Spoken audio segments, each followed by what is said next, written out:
Well, and good afternoon, everyone, and happy holidays. Hope everyone had a good Thanksgiving. Those of you in the United States and those of you elsewhere, hope you're enjoying the holidays in this time of year.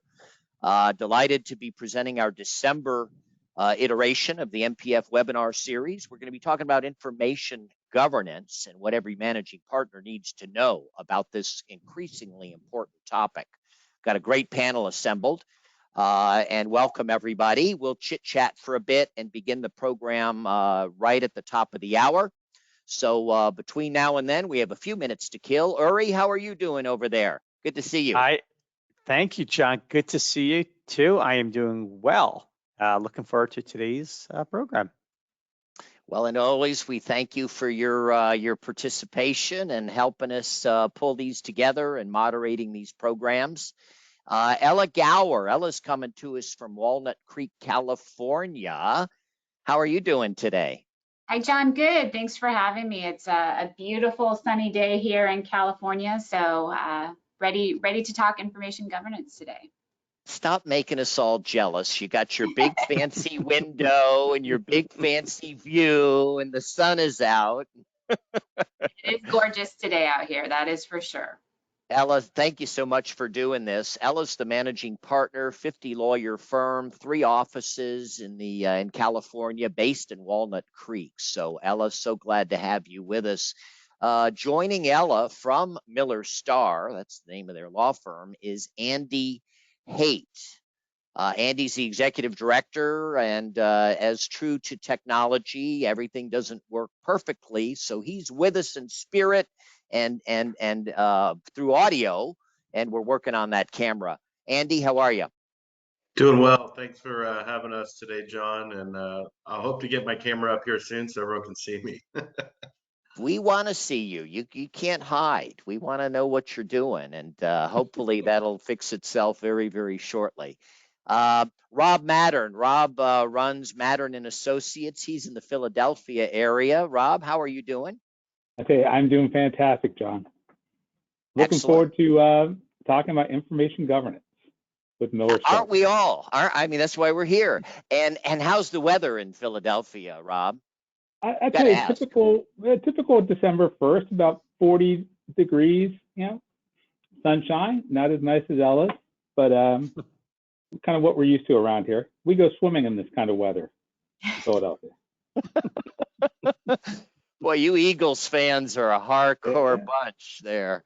And as well, joining us from Mattern is Curtis Nathan. Curtis is one of the senior consultants there who does a lot of work in this information governance area. So Nathan, welcome.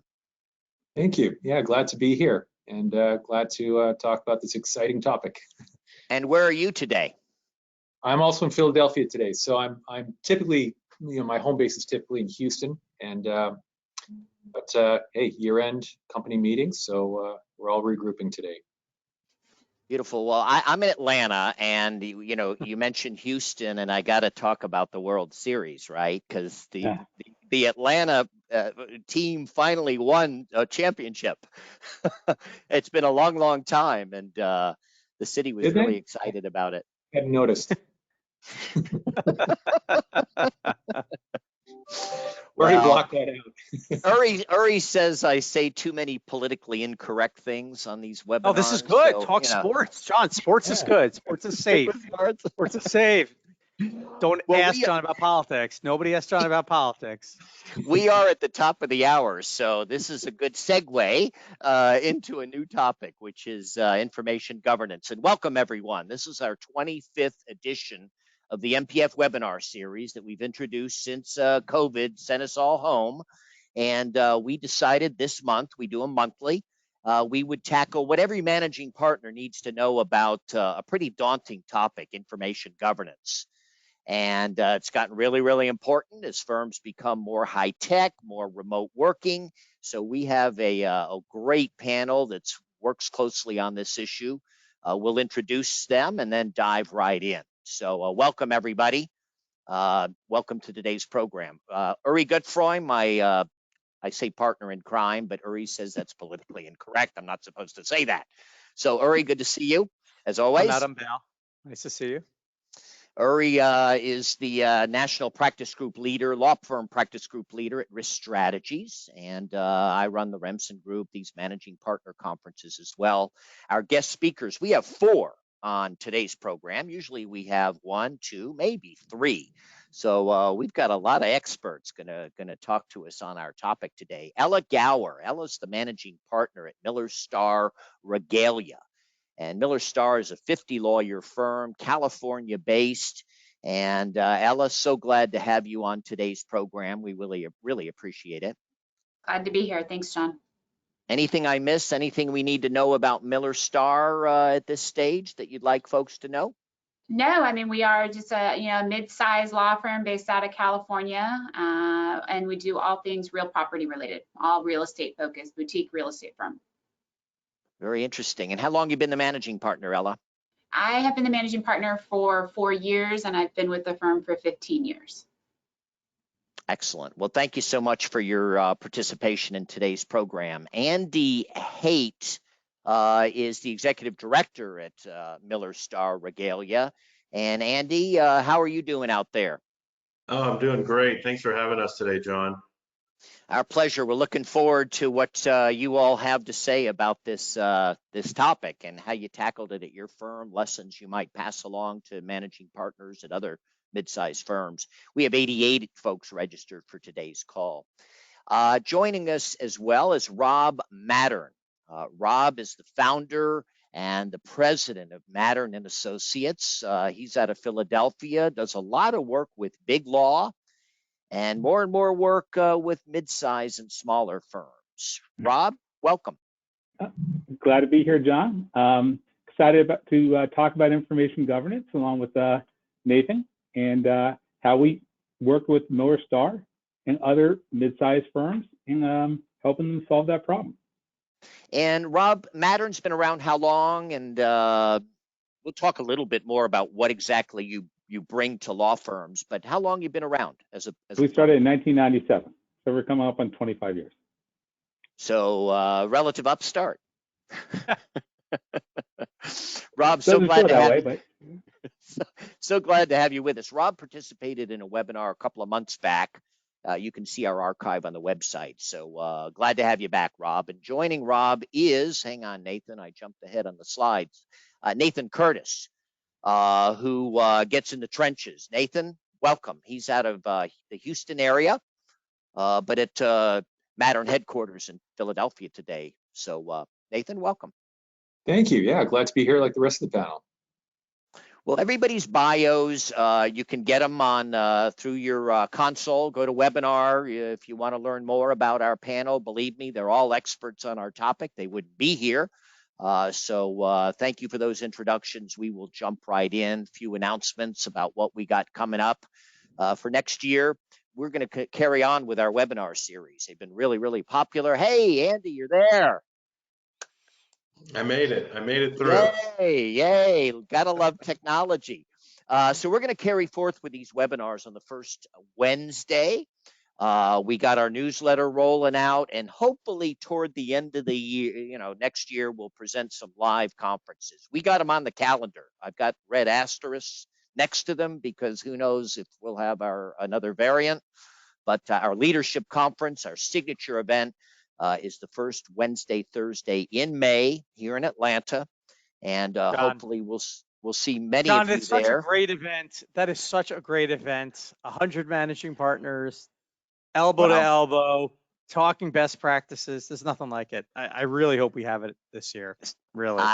I thank you, and I've got my fingers crossed. And if you haven't come join us. You'll find you're not alone in the challenges you're dealing with as a law firm leader, and folks are so willing to open up and share and learn with and from each other. There's quite a bit of magic, and we put some nice faculty in there to round out the conversation, and hopefully send managing partners back with some good actionable items.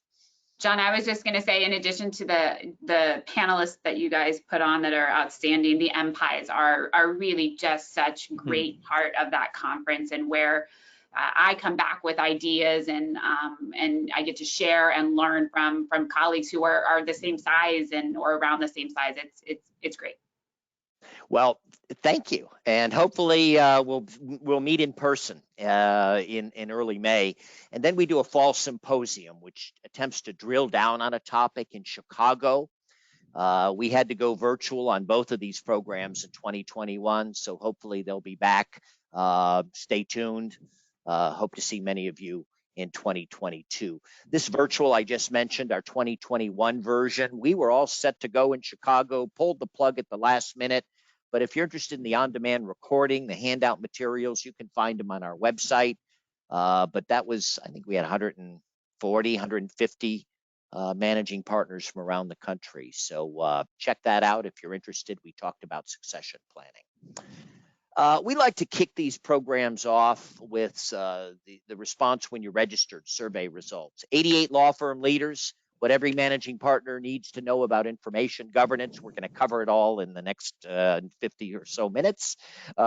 We do polling questions. People love the data we generate. Uri monitors our question box. So if we hit on something, you want to pose a question, feel free to type it in. Uri, people should know how to do this by now, but remind us, how do we type a question? On the right side of your screen, you have your panel. If you expand it out, you'll see the questions section, and just feel free to post it and right there. I'll be monitoring it during the program, and when the right opening comes in, I'll hit them with your questions. So hit them up, and we will get them answered. We try to spice these up, very interactive, very conversational, lots of polling data. A very conversational format. So we'll jump in. First polling question. I like to say I'm in Georgia. We know how to count votes down here. And the first polling question, for the benefit of our panel, speaks to the size of your firm. And let me go ahead and launch that poll. If you would just tell us from the choices below. Bear with me. Where are my polling questions? I can't find my polling questions. There they are. No. Juan, I can't find my polling questions. We'll come back to it. John, let me launch that for us. Yeah, I can't find it on my dashboard, Uri. So okay. Good thing we make you Shall I launch it? Shall I launch it? There it is. Open, everybody. Sorry about that snafu. But tell us your firm size from those options presented. And Uri, once you launch it, it looks like I can close it and such. It's just not on my drop-down menu, which is really weird. Okay. So let me go ahead and close that. Everybody, about 80% of you are in. So there's our firm sizes represented today, everyone. So take that in. Most in that 10 to 100 lawyer range, right squarely set on mid-size. We have a few 10% of you larger than 100 lawyer firms. So when you registered, we asked some questions. 88 managing partners weighing in. And we asked if your firm is looking to reduce its real estate footprint in the foreseeable future. 66% said no. But others of you said, yeah, well, as soon as we can. I was surprised by this. Nathan, are you surprised that more firms aren't looking to reduce their real estate footprint? I am actually surprised at this result. So, early on in the pandemic, one of my clients, I mean, this was 1 month into the pandemic, sat down for lunch with them, and he said, I am never going to be able to say that right on a resume that I oversee 1 million square feet. Those days are gone. He was already, a month or so in. This is before we had really done any lockdowns, and he was already seeing that, yeah, we're going to be reducing real estate quickly. So this result does surprise me a bit.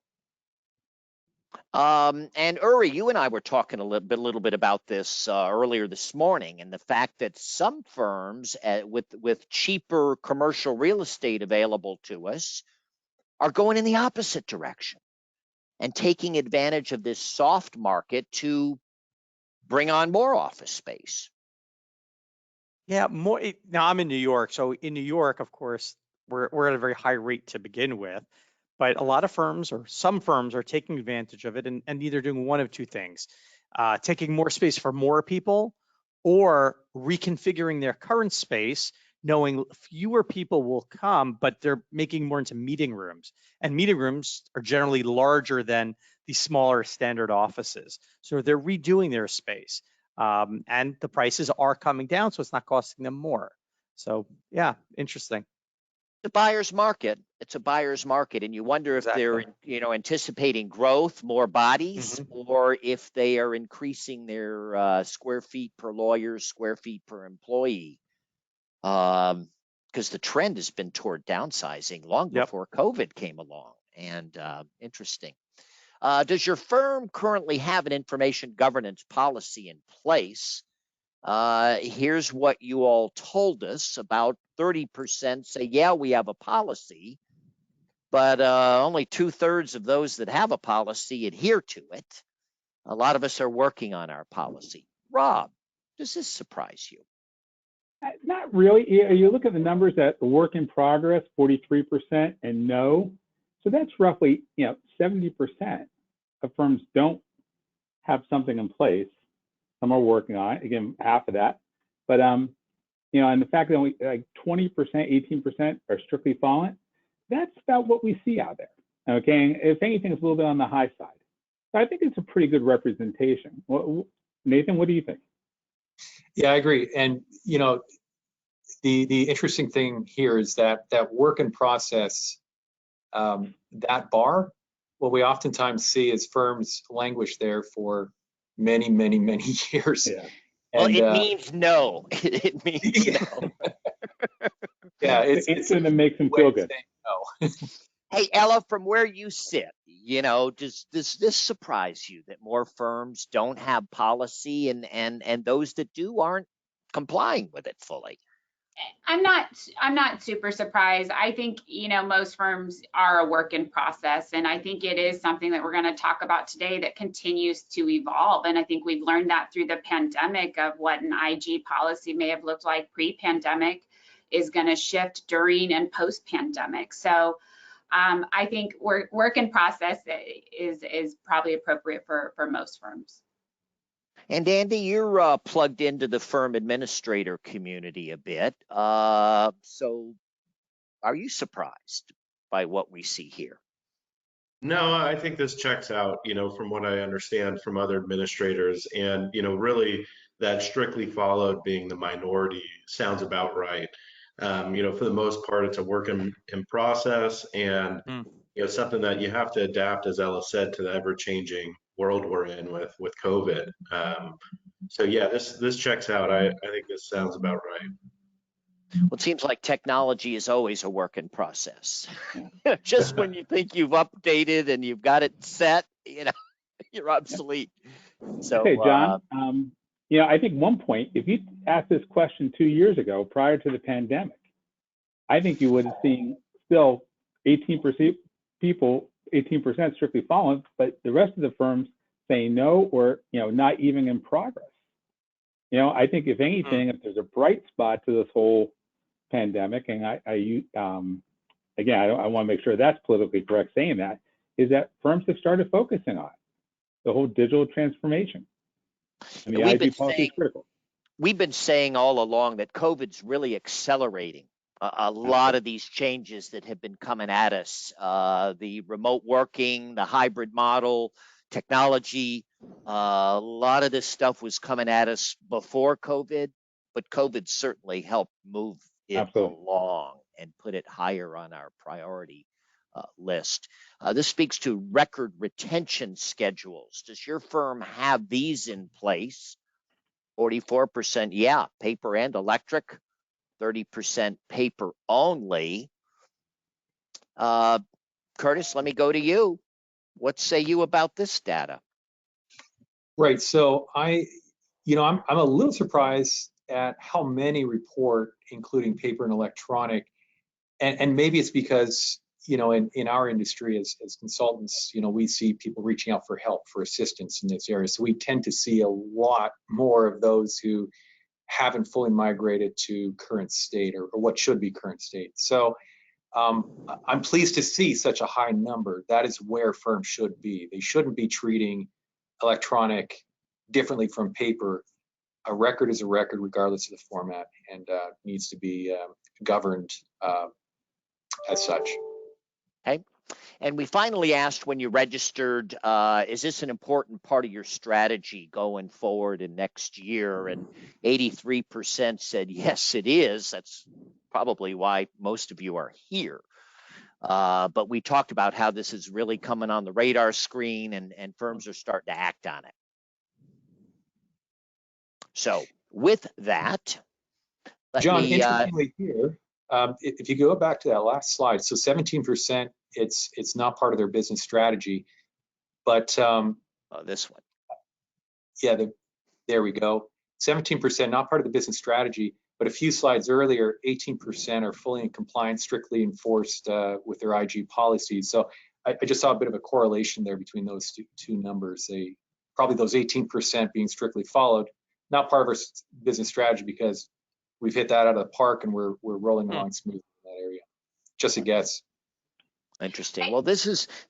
I'm sorry, Ella, you wanted to jump in? I was just going to say, I think, going back to that, I think it may not be sort of top of mind, right? When you sit down to sort of rank your strategic goals for the coming year or 3-year plan, it may not be top of mind, but it really should be. And I think that's, obviously what we're going to talk about today, that it should be one of your potential priorities. We like to throw some images into these PowerPoint decks, and so I'm looking for storage, file storage. And I thought I'd drop this one in, and when I shared it with our group, I think it was you, Nathan, who said, boy, that looks pretty good compared to a lot of firms I've seen in their record storage. But we often see variations of this. And, different, we've got folders, we've got boxes, we've got 3-ring binders, lots of junk there. And that stuff seems to be going away.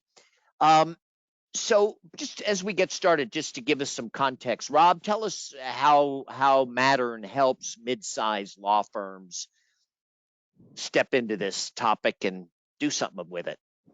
Okay. First of all, we're unbiased consultants. I know that some people think that's an oxymoron, but we don't sell any services. We don't sell any software.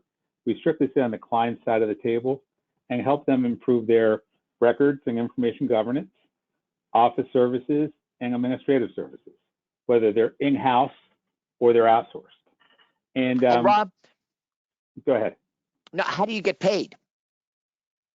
How do we get paid? We work on a fixed fee for a project, and if we do an offsite record storage RFP, many times the selected vendor will reimburse the firm for our fees to do that, okay? Or it's covered in a different way. But we don't work on a percentage of savings or anything like that.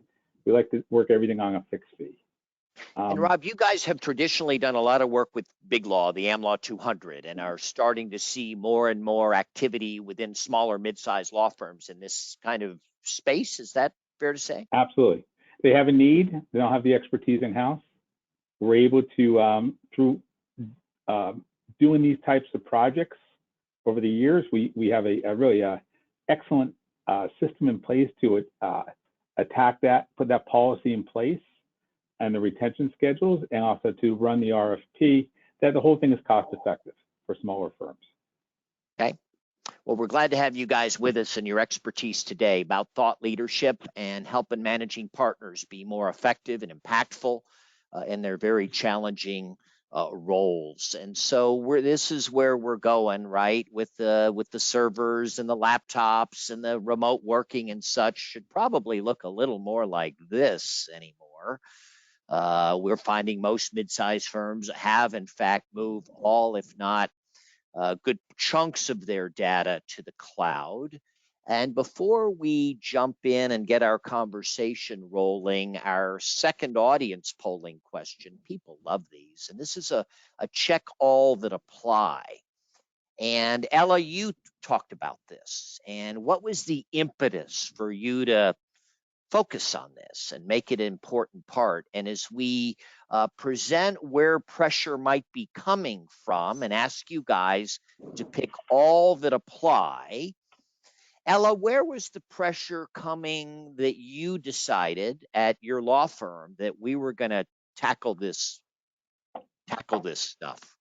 Yeah, I mean, I think, John, actually, pretty much all of those boxes could be checked as a factor of why we wanted to, explore the IG policy. And it was, again, I think COVID was sort of a catalyst for it and a good time to start that process. And we had the benefit of working with Mattern to come in and really help us craft an IG policy, evaluate what we have, and give us advice that I think we needed. From our perspective, I think one of the biggest benefits of looking at the IG policy and working with Mattern in my mind was they will interview all of our various departments and our paralegals and our secretaries so that the IG policy, and I think an IG policy, again, continues to evolve over time as technology changes, but really to make sure you're getting input from everyone. You don't want an IG policy that just comes from top down, that doesn't contemplate and take a holistic approach of what's needed. So I guess to get back to your question, I really think it's all of the boxes are drivers for an IG policy. Folks, go ahead and vote. I'm a little light on, I've got about a 50% participation rate, but are the clients pressing you to get a handle on information governance? Is it the younger lawyers at your law firms, those young partners who are pushing the firm to be a bit more tech savvy, a bit more structured, organized, how it handles and stores information? Maybe your IT person or your COO, your Andy Hoedt, is pushing you to get a handle on this. Is it your insurance provider? Uri will tell you that often insurance companies want to make sure that their clients, cyber insurance, cybersecurity, and they're making sure your I's are dotted, your T's are crossed, or maybe it's part of an overall expense reduction program that your firm is working on. What's pressing you to make this why you're here today? And Ella, I'm going to ask you to predict what you think our number one answer is going to be here before I do our reveal of the polling results. Oh my goodness, I feel like Uri, you did such a good job at predicting this. I want to defer to you, but I am going to go with expense reduction. Rob, what do you think pushes most mid-sized firms to focus attention on this? Well, John, if you remember from the last time I did one of these webinars with you, and you asked me to predict, I was about as wrong as you possibly can be. So, but I'll give it a shot. That was not my intent, Rob. I would say so. Ella, I was going to say, Ella, don't worry about your answer because I couldn't do any worse than I did. I would say, I tell you, we hear a lot of clients are really pushing this agenda. And they're putting heat on their attorneys that, the clients want to know how their information is being managed. So we've got expense reduction, Ella, overall expense reduction. Clients are pushing us. I think Rob's going to be our number one answer. I'm going to ask you, Andy, what do you think is the driver behind getting firms to pay attention, the number one? I'm going to agree with Ella on expense reduction. I think as you start to look at your IG policy and how that also leads into your bottom line, the pandemic has really had everyone reassessing their expenses, mainly rent. So that's where I'm going to go. Seems I should have gone with the COO. You guys are pushing the change, it looks like, among a lot of today's participants. Expense reduction and clients. So I'm surprised we don't see more of a push coming from the younger lawyers that want the firms to become more tech savvy. But there it is. The pressure's there. It's coming from lots of points to encourage you to get a handle on this. So, John, we have a couple of questions that came in that I think Ella could best answer. Ella, there are a lot of firms that don't think they're going to have complete compliance. And people worded their question in different ways, but the same question essentially is, people don't want to go down this road because they don't think it's going to work. We already have rule breakers, and will everybody comply? How did you overcome that? And maybe you're Rob getting or ahead of us on the compliance piece. Yeah, no, I mean, I can give my thoughts. You may never have 100% compliance, but that doesn't mean you shouldn't have a policy that you then work on and, maybe again continues to evolve. But I don't think you should ever look at it as we shouldn't do a policy because people aren't going to comply. You got to do a policy and figure out how to encourage and how to get people to comply. It's just my initial thought. And I'm sure Rob and Nathan, you've encountered that with some of your potential clients of as an issue. Well, Ella, when we chatted the other day, you said this is a daunting project to tackle, and it's thankless, and there's, we can't go off the rails here. Got to make sure we're doing it right. So talk to us about how you approached it. Yeah, so, honestly, Andy was one of the driving, again, going back to that original, the slide, I should have gone with the COO as the sort of direction, but Andy was one of the driving factors of saying, we need to evaluate and take a look at it. And candidly, especially with respect to, I think, the offsite storage component and looking at that aspect of it, needing to engage somebody who can come in, give you the benchmarks, work with you, and really, I mean, we're business professionals, we're attorneys, we read contracts, we understand all of that, but really kind of come in and understand what your goals are and how to achieve those goals with respect to both offsite and onsite IG policies. And for us, the logical step was at that time to then engage with Mattern and talk to them about the goals. It is a process. I think, Nathan can speak to this. It's not, an overnight, here we've got a policy. It's got to be a very thoughtful discussion and ongoing evaluation of the firm's needs and what's going to work best. Yeah, I'll jump in just to add to that. This is part of the reason why we conduct focus groups, to really get a sense for the culture of a firm. And it also kicks off the internal marketing, the sales campaign of what otherwise can really be a daunting change management initiative. You need those internal cheerleaders. You need people to understand why. And so part of those focus group sessions are explaining why the firm is going down this path with Mattern, and hearing from them on what is working, what is not working. Because at the end of the day, IG is about making information more accessible to those who should have access to it. So we're trying to make everyone's lives easier at the end of the day. Andy, we see a lot of the catalysts coming out of the COOs and the firm administrators. What advice might you offer administrators on today's call who are trying to push this, or managing partners on today's call who are trying to get their firms to really take this seriously? Yeah, I would start with your records team, knowing that is a high turnover department, were the policies passed down from one generation to the next. I think as we had help with Nathan in interviewing our, different departments, it was eye-opening for us to see how maybe there wasn't one policy being followed, by each said department. Maybe the litigation legal assistants were processing things different than some of our other legal assistants. So that was an eye-opener. And also just trying to understand your current terms with your offsite records. That could be a hard thing to do. And find that original contract that maybe has been auto-renewing, and you're not getting that sort of clear understanding from those providers of what you're paying and how rates are changing in this market.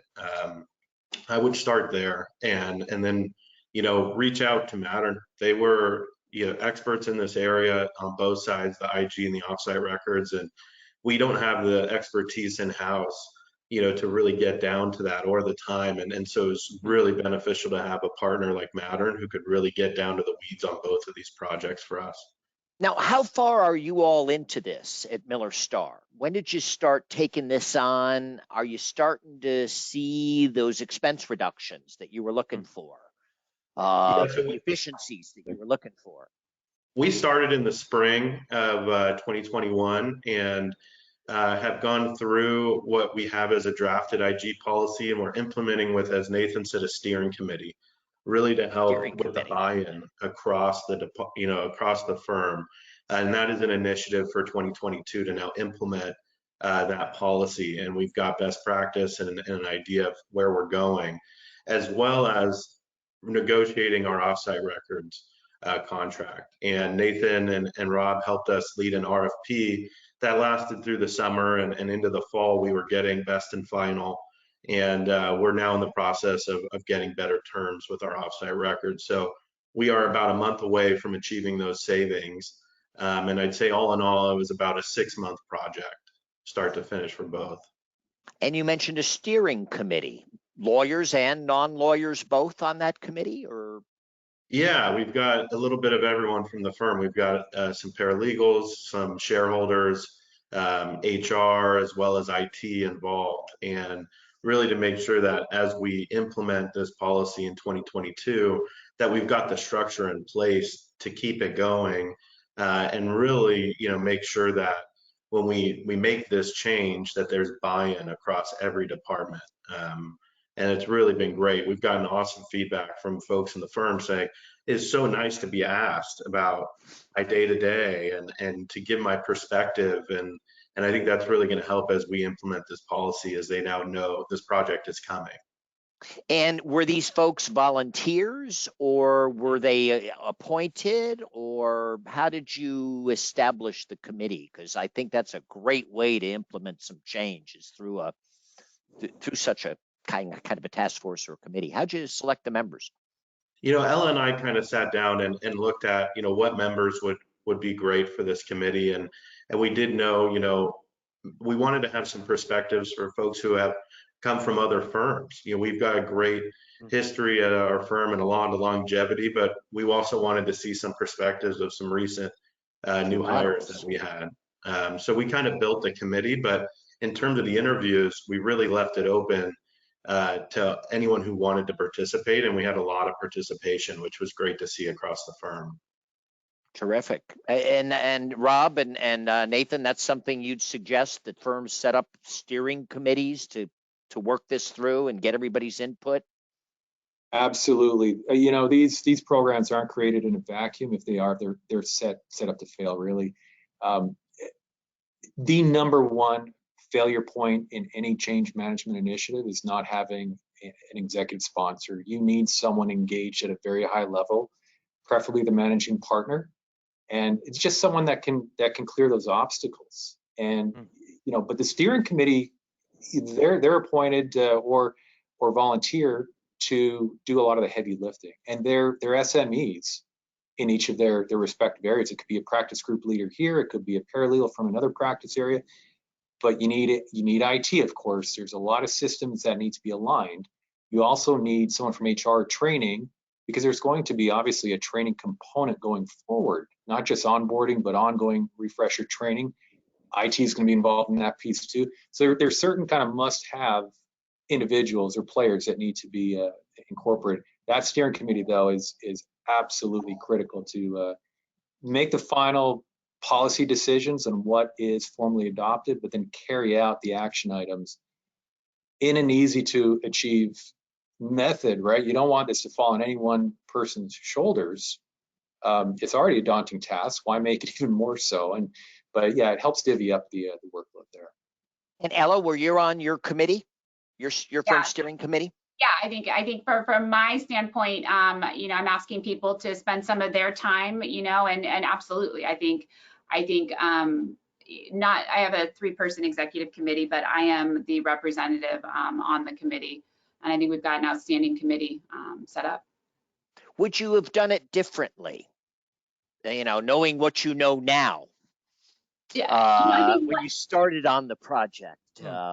earlier this year? No, not as of today's date. You know, one of the concerns I had originally was, are people gonna want to share their experiences with respect to the focus groups that Nathan mentioned, and you know, making sure those were set up in a comfortable manner to get honest, you know, get that feedback from people and make sure we were getting it from everyone. And so originally I was a little concerned with how would that go over remote, because I think, you know, historically those have been in person, but no, I think it's been, as Andy mentioned, really successful in making sure we had all of the pieces of the puzzle to be able to, you know, take a look at, okay, what's going to work for us, and give to this now steering committee to continue to Well, you know, if we do this right, it just occurred, this could be a really unifying firm building process, you know, engaging our people and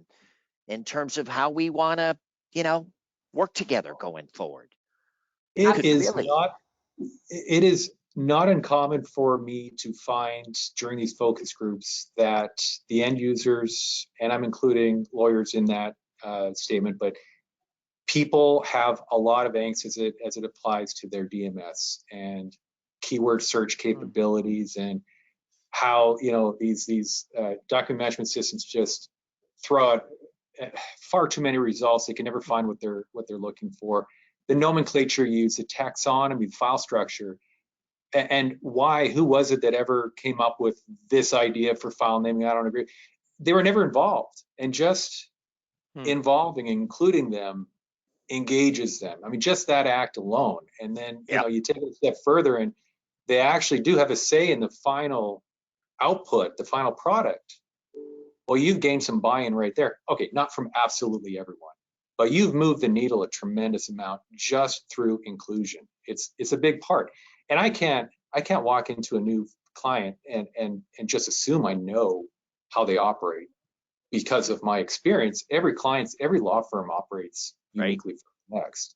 There's those idiosyncrasies that you need to really wrap your head around and craft your recommendations. And, you know, Miller Starr, for instance, I came up with some recommendations there I never thought I would have for other firms, but it was unique to their situation, and that's critical too. I can't just cookie cutter and submit a report, otherwise it's just not going to fit. Rob, question for Ella, and then Rob and Nathan, what you see at other firms, which is, Ella, we've spoken for a few minutes now about how important broad involvement and broad participation is. The cynical managing partners say, well, is it billable time? So my question, Ella, and maybe you've kicked this around, and maybe this is across the firm on all firm events, do you track this time? Does it count towards billable time for your people who have requirements, or is there a separate category, or do we not track it at all, and it's just, you know, good citizenship?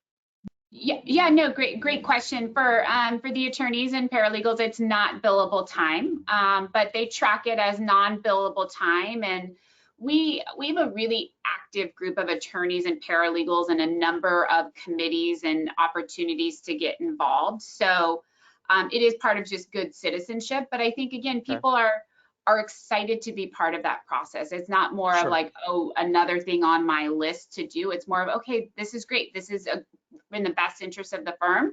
So they've been willing to partake. As we all know, so many firms focused hardwired on that billable hour, and the non-billable stuff is a distraction.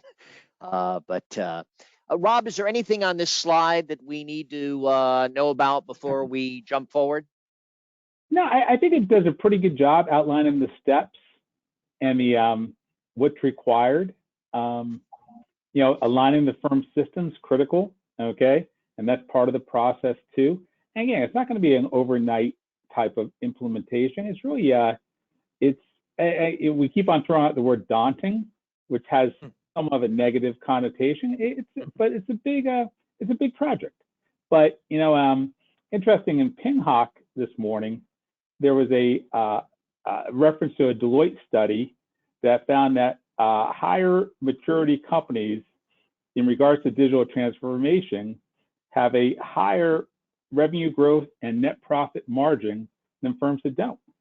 And law firms are recognizing that. And I think the way Miller Starr kind of looked at it, when we get to the offsite record storage, which is a key part of this, obviously, they looked at it as a expense reduction in kind of an unusual way that most firms don't. So I'm excited to hear about that.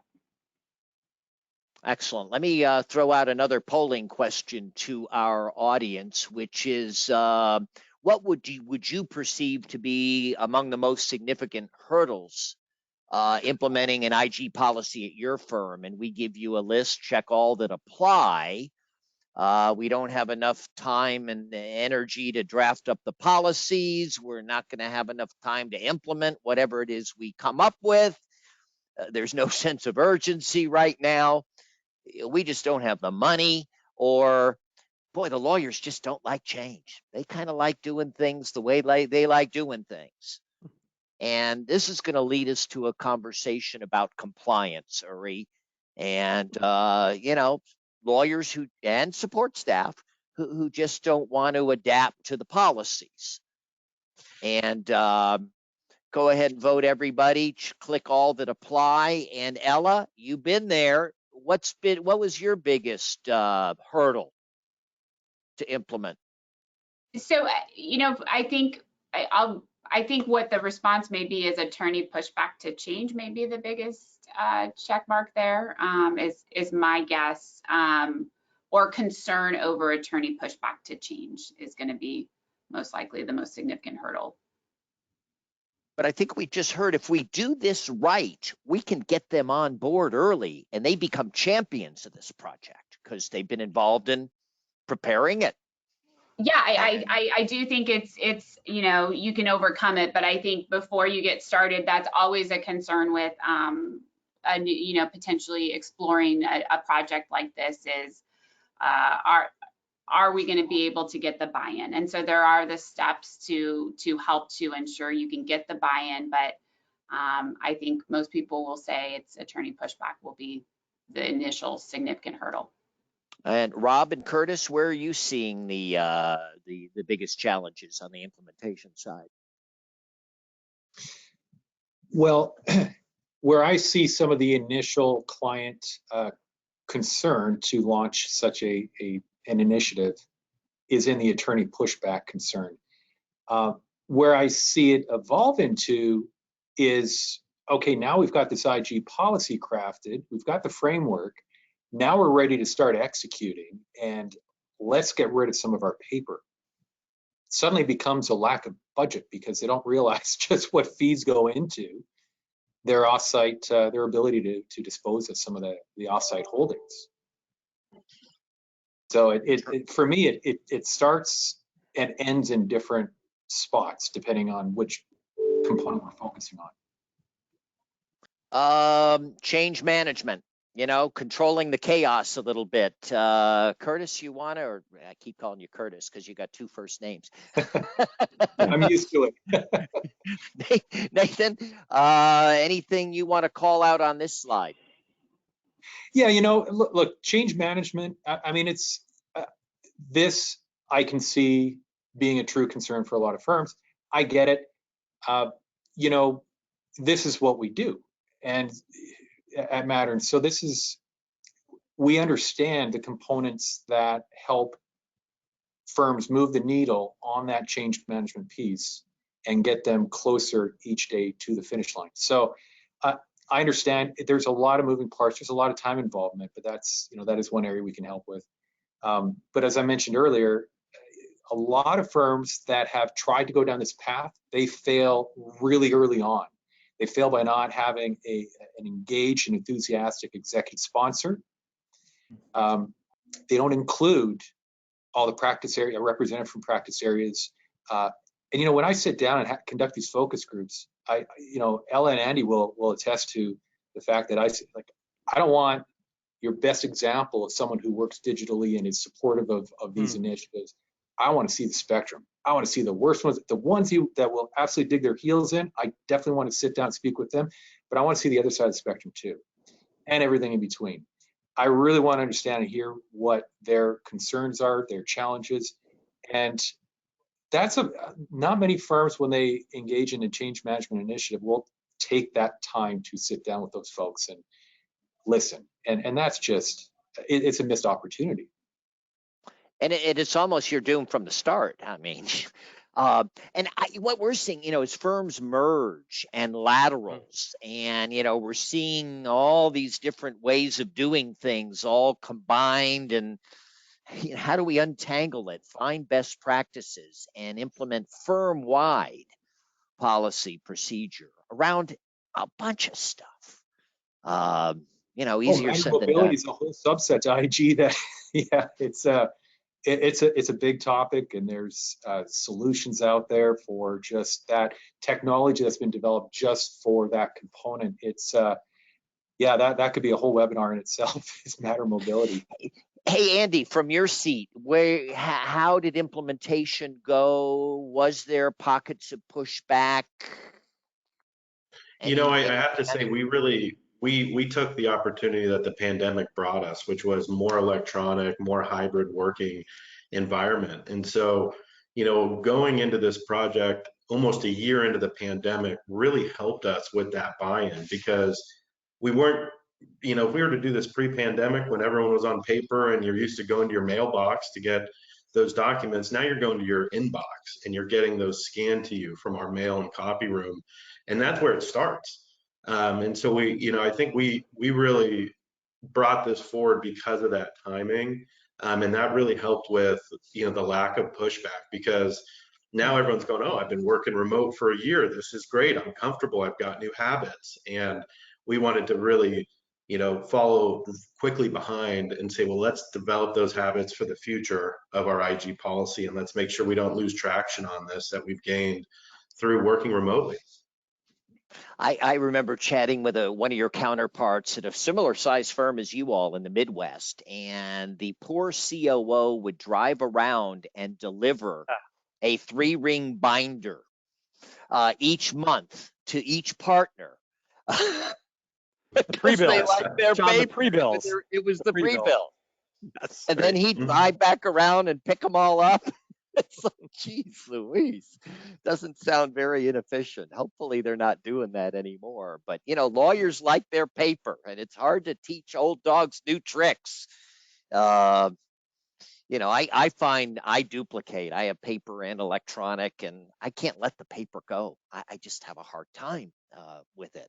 But I tell you, John, I think it's important to just note that you can still have your paper. We just don't want you to store it. Okay. People still like working with paper. I'm a paper person, but again, when it comes down to the whole information governance and what's stored and this whole racket of offsite record storage, that's what we want to avoid. It's the time flies by. We have 10 minutes left here. It's unbelievable. It just seems like we're getting started. We do have another polling question I'll toss out to the group. And by the way, I was able to find my little window, which is, does your offsite record storage storage contract align with your firm's IG policies? Yes, no, not sure, or any of the other options up there. So if you would weigh in on that question, everybody, we'd appreciate it. Is your offsite record storage contract aligned with your IG strategy? And if you would, vote early, vote often. About half of you are in. And Rob and Curtis, I'll ask you all, where do you think most people fall out on this question? Jeez. I'm going to say no. Okay. And I know where they should, and that would be I don't know. That's truthfully where, in my experience, I find firms end up. Because in our findings analysis, that's usually where they realize, wow, I didn't truly understand what was in my contract, or that it was going to cost those additional fees to destroy material and so on. Here's what people had to say on that question. Look at that. Interesting, isn't it? Interesting. So moving along, let me back to our PowerPoint. Our next slide up, objectives for offsite record storage. What do you want us to take away on this slide, Rob and Curtis? Or Nathan? John, advance the slide. Yeah. I'm sorry, I need to hide that is what I need to do. Right. Well, you know, for your offsite records contract, I mean, obviously money talks. Everyone's concerned with the rates, but the focus is typically on the storage rate. It's an important rate to focus on, but if you're looking at your IG policy and you want to actually action disposition, and that's where we oftentimes find firms, they just have kept everything forever and no one ever got around to destroying material. You need to look at obviously destruction, no surprise there, but also retrieval. You need to pay that storage provider to retrieve that box from the shelf. They will charge you for that.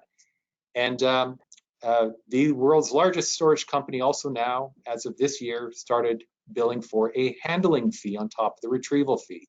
So there's actually 3 fees involved to destroy material with the largest company in this area. So, you know, and also, look, you are going to get into a situation, I guarantee you, where you don't know what's in these boxes, and you will want to launch some audit, flip the lid review of contents for at least a certain subset of records, probably those 20-plus-year-old files. You might want to negotiate in there some free audit room use, right? And possibly even some service provider, the offsite vendor, to pre-negotiate some rates for them to provide that flip the lid review if you don't think you can afford the staff that can get over to their facility. So there's a lot of, it depends on, you need to understand what's offsite and storage, and have the records department do an analysis to really get your hands on what should our focus be in this negotiation. Hit those, you know, 5 to 6 rates hard, and think about the whole flip the lid review piece. Well, and Nathan, I'm just thinking, I would think that law firms have some leverage here as we need less and less remote backup. These folks have space to sell, and they're much more likely to negotiate with you and be flexible. Now a good time to go in there and try to drive a deal with your offsite storage firm? It's a great time. You know, I think we got to take a step back and say, and I tell you, I think Andy and Ella would attest to this, is, you know, yeah, you'd think you would have leverage, but they got a tremendous amount of leverage too because of the perm out fees they have, or hostage fees. That's difficult to move your inventory if you don't like the deal you're getting. But the biggest thing you got to do is put these vendors into a competitive situation. You know, we deal with firms all the time that haven't looked at their offsite record storage contract since Nixon was in office. They don't even have a copy of it. And, you know, it just auto renews, and so on like that. And, you know, when you finally dig into it, they are being charged well above the market rate. And the only way you get these vendors to move is the threat of losing this inventory through a competitive process. You agree, Nathan? Absolutely. And, you know, the terms and conditions are as important as the rates. So the permanent withdrawal fees that you mentioned, some vendors will even add on an escalated fee for an account closure situation. The definition of the termination process, if you want to move your inventory to one of their competitors, I can't remember the last time I'd seen a contract where that was incorporated into the boilerplate language. It just isn't.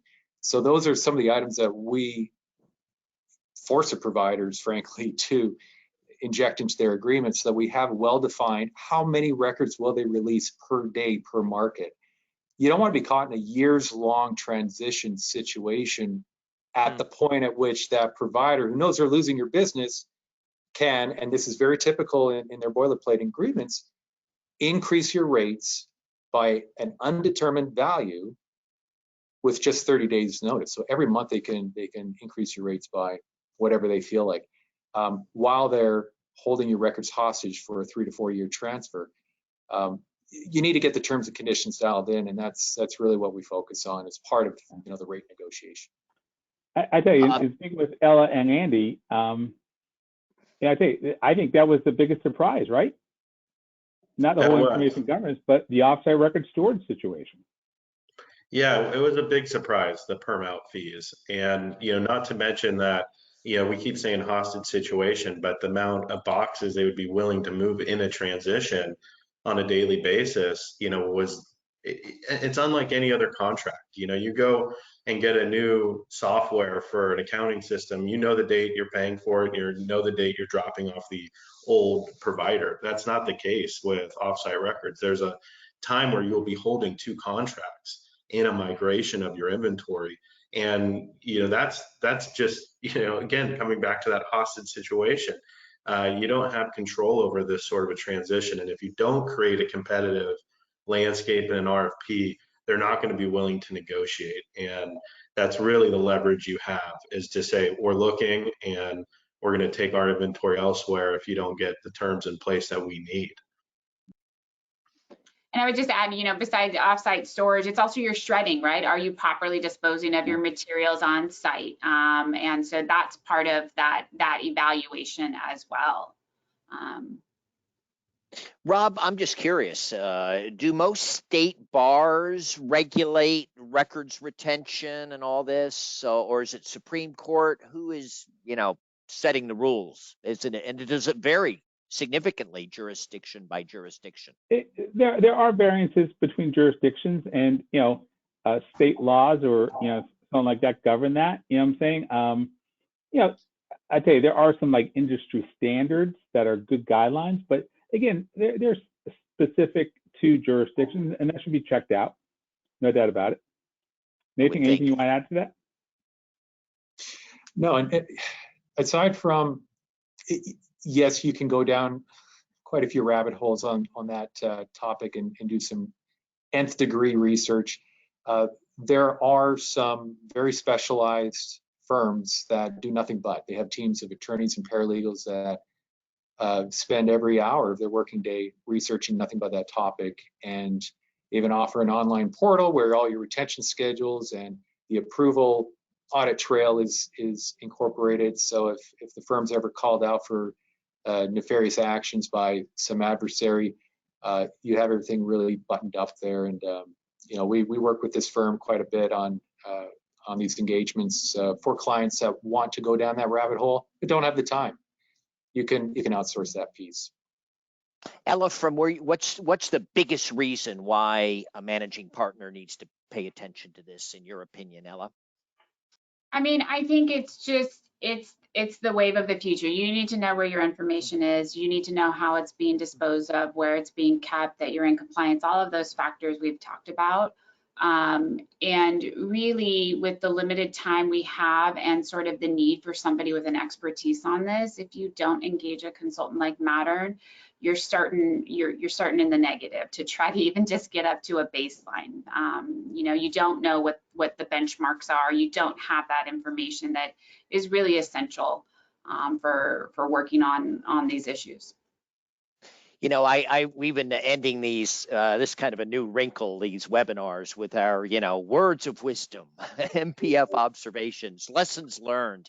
And I put this together before we talked. And so much of this is kind of spontaneous and unscripted, but it's amazing we've touched on these things. Information revolution is here. Law firms are in the information business. So how you bring it in, store it, dispose of it is really, really important. And technology is here to stay. COVID's accelerating a lot of this. Uri, I think you'll agree, COVID's accelerating a lot of changes around Absolutely. technology, around hybrid working models and things like that. Be strategic in your investments in technology. If it hasn't already passed rent as your number 2 expense item, it likely will.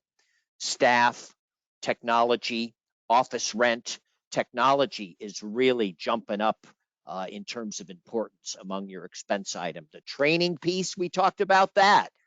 Train your people, train them again. So often we see firms invest big bucks in technology and kind of leave the training as an afterthought. And really be thoughtful as to how you're going to manage this change. Lawyers don't like it. And if you misstep, boy, does that give your skeptics lots of fuel to come back at you with. So really make sure you know what you're doing and you think it through to try to anticipate those unexpected things that might come at you. Nathan, you talked about this, quick victories early to showcase results and success, to keep the energy going and get people tasting why this is a good thing. And the compliance piece. Ella, I'm going to end with you on compliance. Are there consequences at your firm for lawyers and support staff who don't comply with policy? So I don't think there's per se consequences. As mentioned, this is a work in progress for us, but I think each firm has to figure out what's going to work best for them. Our consequences. Do you catch more bees with honey? Do you, what is the best approach? And I think that, is firm specific on how to incentivize people and to make sure that compliance is occurring. Rob, what say you about compliance? I agree 1,000% with Ella that it depends upon the situation and exactly what you're trying to get people to comply with. I do think that you catch more bees with honey than you do with vinegar, and I think that's where good management comes in, knowing the difference. We could, like so many of our topics, we could go on for another hour and a half and still not cover all the things we wanted to touch on. But as always, a very fast-paced, thoughtful conversation, great data. Want to thank Ella Gower and Andy Hoedt from Miller Starr for their participation. We really appreciate it. And both of them have indicated a willingness to chat further. If any of you have questions, there's their contact information. Rob and Nathan as well, thank you so much for being with us this month. Good to be with you. And Uri, we'll see you on January 5th, if not before, for our next MPF webinar. So thank you to our faculty. Thank you to our participants. And I think that just about does it. Uri, why don't you take us home? Oh, I think this was great. Best part of the topic was we started with getting everyone on board. We're ending with compliance. And I think the message is have a strategy, bring in professionals, and deal with it. Even the way Ella said, you catch more bees with honey, but that has to be a conscious effort, because if you don't, non-compliance will get worse. So I think you have a great strategy, Ella, and doing that very thoughtfully. And that's our best recommendation, John. Mattern is the expert in this area, but whatever the area we've been showcasing, you have to bring in those experts to tell you how to do it. Really. Great job, Beautiful. guys. Thank you, everyone. Enjoy the holidays. Enjoy the rest of your week. And hopefully we'll see you in person real soon. Thanks, everybody. Bye-bye. Bye, everyone.